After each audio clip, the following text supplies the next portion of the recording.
बुधवार यानी कि 3 जून रात 12:30 बजे झारखंड के देवघर में एक ऐसा हादसा हुआ जिसे जान के आपके रोंगटे खड़े हो जाएंगे, आपके होश उड़ जाएंगे। पिता गोपाल प्रसाद अगली सुबह यानी कि बृहस्पतिवार 4 जून को जब वो सुबह में उठ के और चाय की दुकान पे गए और चाय पी के अखबार लेके घर लौटे तो उन्होंने सोचा कि ऊपर वाले कमरे में जाके क्यों ना पत्नी, बेटे और बेटी को जगा दे। और जब वो ऊपर वाले कमरे में पहुंचे और उसके बाद ऊपर वाले कमरे का जब दरवाजा उन्होंने खोला और दरवाजा खोलने के बाद जो उन्होंने दृश्य देखा, उस दृश्य को देखने के बाद उनके रोंगटे खड़े हो गए, उनके होश उड़ गए और शायद वो उनकी जिंदगी का सबसे खराब दृश्य था।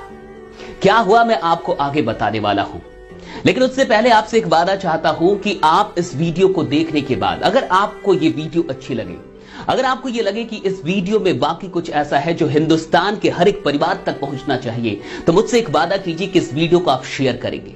मुझसे वादा कीजिए, कमेंट में लिखिए कि हां आप इस वीडियो को शेयर कर रहे हैं। उसके बाद क्या हुआ आइए जानते हैं। जब वो ऊपर वाले कमरे में पहुंचे और कमरे का दरवाजा उन्होंने खोला तो वहां पे उन्होंने क्या देखा, उन्होंने देखा कि उनकी पत्नी और बेटी की लाश पड़ी हुई है। वो लाश खून से लथपथ लाशें और बेटा गायब है, बेटा फरार है। इसके बाद उन्होंने शोर मचाना शुरू किया और फिर लोग आए, पुलिस आई और पुलिस ने आके 6 घंटे में मामले को साफ कर दिया। 6 घंटे में यह पता चल गया, बेटे को पकड़ लिया गया और मर्डरर कोई नहीं था, खूनी कोई और नहीं था, बेटे ने ही मां और बहन की हत्या की थी। बेटे ने सोई हुई मां को चाकू से मार डाला, चाकू गोद के मार डाला और जब ये आवाज, मां की कराहने की आवाज जब उस बहन को सुनाई दी और जब वो बहन जगी, दिव्यांग थी बहन दिव्यांग थी, उस बहन को भी मार डाला और दोनों को मारने के बाद वो फरार हो गया, भाग गया, लेकिन गाड़ी नहीं मिली ना, लॉकडाउन था, गाड़ी नहीं मिली, पकड़ा गया। उसने कबूल किया कि हां मैंने ही अपनी मां को मारा, मैंने ही अपनी बहन को मारा, लेकिन क्यों मारा? जब पुलिस ने उससे पूछा कि मारा क्यों, तो उसने कहा कि आर्थिक तंगी के चलते, लॉकडाउन के चलते घर में तंगी हो गई थी, पिताजी भी नहीं कमा पा रहे थे, पैसे नहीं थे, हर रोज कलह हो रही थी घर में, इसलिए मार डाला। आपको जान के हैरानी होगी कि 10 दिन से वो प्लान कर रहा था, 10 दिन से वो प्लान बना रहा था मर्डर करने का, 10 दिन से। और 4 दिन पहले उसने चाकू खरीद के लाया। वो 4 दिन पहले वो चाकू खरीद के लेके आता है और इन 10 दिनों तक यानी उसके पास कोई उम्मीद नहीं पहुंचती है। और इस 10 दिन के फ्रस्ट्रेशन में 10 दिन से वो प्लान कर रहा था, वो भी मां को मारने का। जरा सोच के देखिए, मां को मारना इतना आसान नहीं है, बहन को मारना इतना आसान नहीं है, और मां को मारने की प्लानिंग वो भी 10 दिनों से। और 10 दिन की प्लानिंग करने के बाद वो 4 दिन पहले चाकू लेके आता और फिर भी वो प्लान करते रहता और एक दिन मार ही देता है मां को। और फिर भी कुछ लोग कहते हैं कि नेटवर्क मार्केटिंग ऑप्शन नहीं है। तो मैं आपसे पूछता हूं कि ऑप्शन क्या है? मैं आपसे पूछता हूं कि ऑप्शन क्या है? और ये कुछ बुद्धिजीवी लोग जो बुद्धिजीवी होने का चोला पहन के बैठे हैं और कि मुझे नेटवर्क मार्केटिंग नहीं करनी, मैं कुछ बेचूंगा नहीं। अरे मैं आपसे पूछता हूं कि आपका इमेज इंपॉर्टेंट है या ऐसे लोगों की जिंदगी इंपॉर्टेंट है? आपका इमेज आपके लिए इंपॉर्टेंट है या ये देश आपके लिए इंपॉर्टेंट है?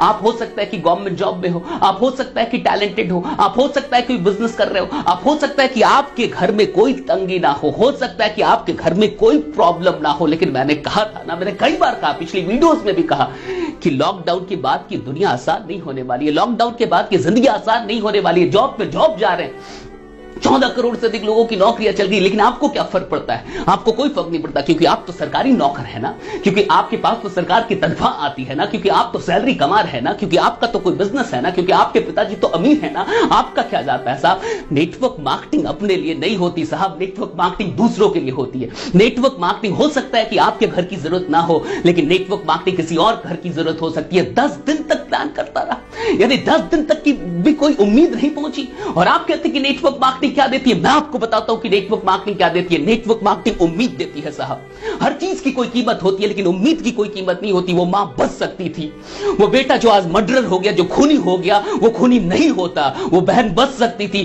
कब? अगर उससे कोई उम्मीद मिल जाता। यानी 10 दिन में भी उसके पास कोई उम्मीद नहीं पहुंची, और नेटवर्क मार्केटिंग उम्मीद देती है साहब, कुछ दे ना दे उम्मीद देती है। ये उम्मीद देती है कि हर इंसान कुछ कर सकता है, हर इंसान कुछ कर सकता है। पिताजी पंचर की दुकान पे पंचर बनाते थे, मां घड़ी और खिलौनों की दुकान लगाती थी। पिताजी पंचर की दुकान पे थे, मां भी कुछ ना कुछ कर रही थी, और कम से कम कुछ 100 रुपए तो होंगे उस परिवार के पास, ताकि वो नेटवर्क मार्केटिंग का उम्मीद खरीद सके। आप प्रोडक्ट की बात करते हैं, आप उत्पादों की बात करते हैं, मैं उम्मीद की बात कर रहा हूं। नेटवर्क मार्केटर्स उम्मीद लेके चल रहे हैं और वो उम्मीद आपके पास लेके आ रहे हैं, लेकिन आप सिर्फ इमेज के चलते कि लोग मेरे बारे में कहेंगे कि ये भी फंसने फंसाने का काम कर रहा है, सिर्फ इस चीज के चलते मैं तो ऑफिसर हूं, मैं क्यों करूं, मैं तो टैलेंटेड इंसान हूं, मैं क्यों करूं, मैं तो किसी कंपनी का मैनेजर हूं, मैं क्यों करूं। अरे लानत है आप पे, लानत है आपकी बुद्धि पे और लानत है आपके दिल पे कि आपके दिल में आज भी अपनी छवि चल रही है, अपनी इमेज की चिंता है। यहां दुनिया में लोग मर रहे हैं, यहां भारत में लोग मर रहे हैं, न जाने कितने ऐसे परिवार हैं जहां उम्मीद नहीं है साहब। और एक बात याद रखिएगा, इस जिंदगी से सब कुछ छीन लिया जाए तो भी कोई फर्क नहीं पड़ता, अगर उम्मीद बाकी हो तो फिर से सब कुछ आ सकता है। और मैं चाहता हूं कि उम्मीद बाकी हो, और मैं चाहता हूं कि ये उम्मीद आप भी बांटे, और मैं चाहता हूं कि इस देश का हर एक नागरिक उम्मीदवान हो, हौसला ना टूटे। इस कोरोना ने, इस लॉकडाउन ने हमें आर्थिक तौर पे तो तोड़ दिया है, लेकिन हम चाहे तो मिलके इस हौसले को नहीं टूटने देंगे, हम चाहे तो मिलके एक उम्मीद बना सकते हैं। मैं आपसे रिक्वेस्ट करता हूं, अगर नेटवर्क मार्केटिंग का प्लान आपके पास कोई लेके आ रहा है, प्लीज एक्सेप्ट कीजिए। इसलिए नहीं कि आपको अमीर बनना है, इसलिए नहीं कि आज करोड़पति बनने के सपने के लिए नेटवर्क मार्केटिंग करना जरूरी है, बल्कि इसलिए कि नेटवर्क मार्केटिंग एक उम्मीद देता है। और मैं चाहता हूं कि यह उम्मीद भारत के हर घर तक पहुंचे। मैं चाहता हूं कि हर घर में, देखिए 10 दिन से चल रहा था, ये मजाक नहीं है, 10 दिन से वो प्लान कर रहा था। 10 दिन तक अगर कोई पहुंच जाता, अगर बुधवार की रात से पहले, उस 12 बजे की रात से पहले अगर 3 तारीख को भी कोई पहुंच जाता और उसको नेटवर्क मार्केटिंग का प्लान दे देता, उसको समझा देता कि तुम जिंदगी में कुछ कर सकते हो, आर्थिक तौर पे आगे बढ़ सकते हो, तुम कोई फर्क नहीं पड़ता कि तुम्हारे पास डिग्री है कि नहीं, कोई फर्क नहीं पड़ता कि तुम्हारे पास कितना टैलेंट है, कोई फर्क नहीं पड़ता कि तुम्हारे पास क्या है और क्या नहीं, लाखों रुपए नहीं चाहिए, सैकड़ों रुपए के साथ भी ये बिजनेस शुरू होता है। अगर कोई भी इंसान उसके पास पहुंच गया रहता, वो मां का खून ही नहीं होता साहब। जीवन में इससे बड़ा और दुख क्या होगा कि अपनी मां को अपने हाथों से मारना पड़े, इससे बड़ा पाप और क्या होगा। लेकिन ये पाप करने पे लोग विवश हैं। और ये मत कहिए कि सिर्फ बेटा खूनी है, ये मत कहिए कि सिर्फ बेटा खूनी है, खूनी तो आप भी है, खूनी तो मैं भी हूं। हर वो इंसान खूनी है जो बैठा हुआ है, हर वो इंसान खूनी है जो नजरअंदाज कर रहा है, हर वो इंसान खूनी है जो आज भी स्वार्थ में लिपट के अपने बारे में सोच रहा है। साहब उठिए, जागिए, अब नहीं तो कब जागेंगे आप, जागिए और नेटवर्क मार्केटिंग को एक्सेप्ट कीजिए। और नहीं तो मैं आपसे पूछता हूं, क्या ऑप्शन है, क्या ऑप्शन है, कौन सी इंडस्ट्री हर इंसान को उम्मीद दे सकती है, कौन सी इंडस्ट्री है जो हर इंसान को उम्मीद दे सकती है। ना तो उसका क्वालिफिकेशन देखे, ना तो उसकी जाति देखे, ना तो उसका टैलेंट देखे, कुछ भी ना देखे और उम्मीद दे। कौन सी ऐसी इंडस्ट्री है साहब, मुझे बताओ, कमेंट करके बता दो कि कौन सी।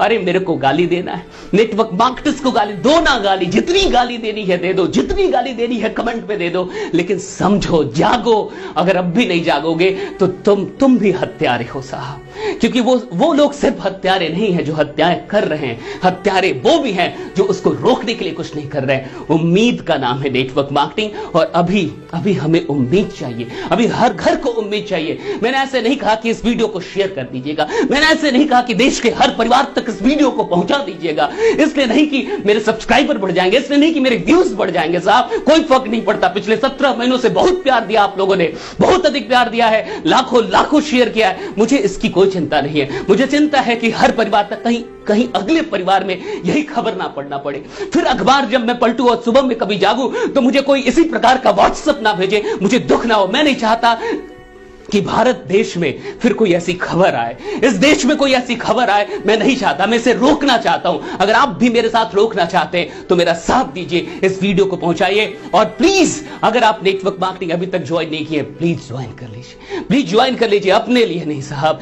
किसी ऐसे परिवार की उम्मीद बन जाएंगे। हो सकता है कि कोई इंसान आत्महत्या करने वाला होगा, आपको देख के रुक जाएगा, आपके प्लान को देख के रुक जाएगा, आपकी उम्मीद से उसके अंदर एक नई चेतना भर जाएगी, उसके अंदर जीने की उम्मीद आ जाएगी। और प्लीज जो भी लोग परिवार के साथ रहे, मैं परिवारों से ये रिक्वेस्ट करना चाहूंगा, अपने बच्चों पे दबाव मत बनाइए, अपने बच्चों पे कमाई का दबाव मत बनाइए। हालात खराब चल रहे हैं, इन बातों को समझिए, सारे परिवार मिलजुल के रहिए, हौसला बनाए रखिए और नेटवर्क मार्केटिंग के साथ जुड़िए, क्योंकि यही एकमात्र विकल्प है। बाकी बने रहिए, जमे रहिए, क्योंकि आपका जीतना सुनिश्चित है। आप इस देश के बहुत बड़े कर्णधार हैं। आप काम करते रहिए, रुकिएगा मत, चाहे कुछ भी हो जाए। बहुत बहुत शुक्रिया आप सबों का।